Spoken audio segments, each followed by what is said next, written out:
Hey guys, এত সুন্দর করে সেজে গুজে আমি কোথায় এসেছি জানো? আজকে তোমাদেরকে আমি এত সুন্দর একটা রেস্টুরেন্টের সন্ধান দিব, যেটার বিষয়ে আমি যতই বলবো ততই কম পড়ে যাবে। কেননা তার ডেকোরেশনটা এতটাই সুন্দর যা কিনা সবাইকে মুগ্ধ করে তুলবে। প্লাস এখানে এসি নন এসি সব ধরনের সুবিধা আছে। তো চলো প্রথম থেকে শুরু করা যাক। প্রথমত আমাকে এখানে এত সুন্দর একটা রেস্টুরেন্টে ইনভাইট করেছিল এখানকার ম্যানেজার মিনা দিদি। তো সে আমাকে কল করেছিল, প্লাস আমার শ্বশুরের ফোনে কল করে আমাকে 2-3 বার করে ডেকেছিল এখানে, কিন্তু আমি তাদেরকে সময় দিতে পারিনি। ফাইনালি বেশি দেরি না করে এত সুন্দর একটা রেস্টুরেন্টে না গিয়ে আমি থাকতেই পারলাম না।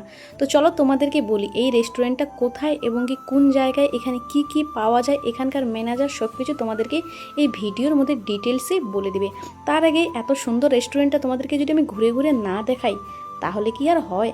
এখানে তোমরা যারা যারা এসেছো তারা তো এতক্ষণে বুঝতেই পেরে গিয়েছো যে এইটা কোন রেস্টুরেন্ট এবং কি কোথায়। আর যারা যারা আসোনি তারা হয়তো আমার মতোই ভাবছো যে কোথায় এটা, তাই না? আমি মালদা যাওয়ার সময় অনেকবার দেখেছি, কিন্তু কখনো সাহস পাইনি এই রেস্টুরেন্টে আসার। কেননা মালদা তো বালুরঘাট সবসময় যাওয়া আসা করতাম, মাঝখানে কোথাও নামা হতো না। তো বেশি দেরি না করে এত সুন্দর একটা জায়গায় আমি ইনভাইট পেয়েছি, না এসে কি আমি থাকতে পারি? তো এটা হলো সুমন কফি হাউস। হ্যাঁ, তোমরা ঠিকই শুনেছো, সুমন কফি হাউস। এখন তোমরা বলতেই পারো যে আমি এসেছি আবার বিড়ালটাকে নিয়ে আসার কেই আছে। তো তোমাদেরকে একটা কথা বলি, বিড়ালটাকে রাখার মতো কেউ নেই, আমি ছাড়া কেউ নেই। কেননা এই রেস্টুরেন্টে আমি, আমার শ্বশুর, আমার শাশুড়ি 3জন মিলেই এসেছি, যার কারণে তাকে রাখার মতো কোনো ব্যবস্থা নাই, তাই তাকেও সঙ্গে নিয়ে চলে এসেছি। এখানে যখন আমাদের রোমিওকে সবাই দেখলো, সবাই তাকে কোলে তুলে নিল। তো এখানকার কিছু দিদিভাইরা আছে, তারা অলরেডি আমাদের আগে থেকে এই রেস্টুরেন্টে উপস্থিত ছিল। আর হ্যাঁ, এই রেস্টুরেন্টে সবসময় লোকজন ভর্তি থাকে। কেননা এত সুন্দর একটা লোকেশনের মধ্যে এবং কি এত সুন্দর একটা রেস্টুরেন্ট কেউ না আসে থাকতে পারে? ভাই আমি তো থাকতে পারলাম না, তাই আমি চলে আসলাম। তো দেখো আমাদের রোমিও ভাবছে এটা কোথায় আমি চলে আসলাম, এটা কি কোনো স্বপ্নের দেশ? আরে রোমিও, এটা স্বপ্নের দেশ না, এটা রিয়েলিটি ভাই। তো দেখো এই দিদিভাইটাকে নাকি খুব সুন্দর লেগেছে আমাদের রোমিওকে, দিদিভাইটাকে কোলে নিল, নিয়ে প্লাস ভিডিও করলো। আর এটা হলো এখানকার ম্যানেজার। এই দিদিভাইটা আমাকে ইনভাইট করেছে এই রেস্টুরেন্টে আসার জন্য। তো দিদিভাইকে বললাম, দিদিভাই আমি তো এখানে ফার্স্ট টাইম আসলাম, তুমি একটু আমাকে নিয়ে চলো, তুমি সামনে সামনে হাঁটো, আমি পিছনে পিছনে হাঁটি, তুমি আগে একবার আমাকে দেখিয়ে দাও, তারপর না হয় আমি একা একা পুরো ভিডিওটা করব।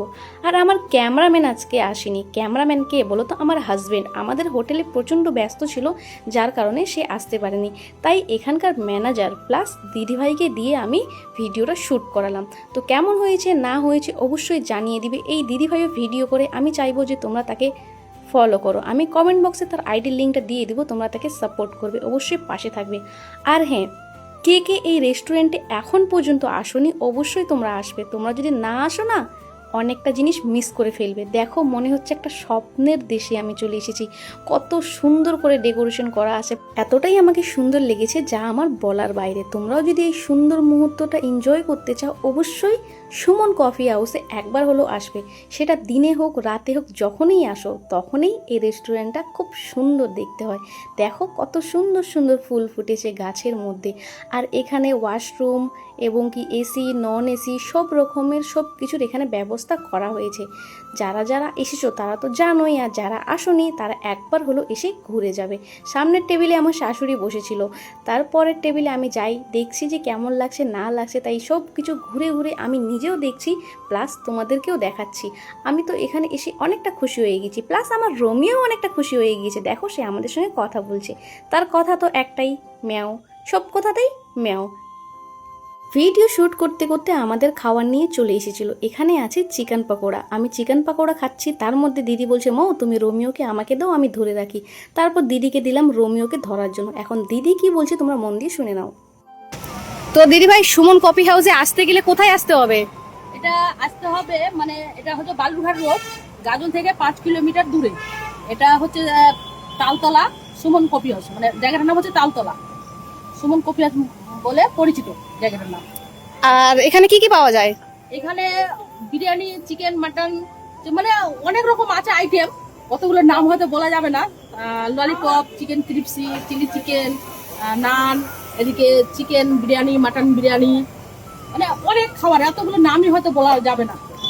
তোমরা তো নিজের কানেই শুনলে এখানে এতই কিছু পাওয়া যায় যা কিনা দিদিভাই মুখস্থ করেও রাখেনি। তারপর আমরা খাওয়া দাওয়া করে বেরিয়ে গেলাম। বিল পেমেন্ট করতে যখনই যাই তখনই আমাদেরকে বলে যে বিল কোনো পেমেন্ট করতে হবে না। আমরা এখানে যা খেয়েছি, যা পার্সেল করেছি তার 1 টাকাও তারা আমাদের কাছ থেকে বিল পেমেন্ট নেয়নি। তারপর খাওয়া দাওয়া করে সোজাসুজি বাড়িতে চলে আসলাম।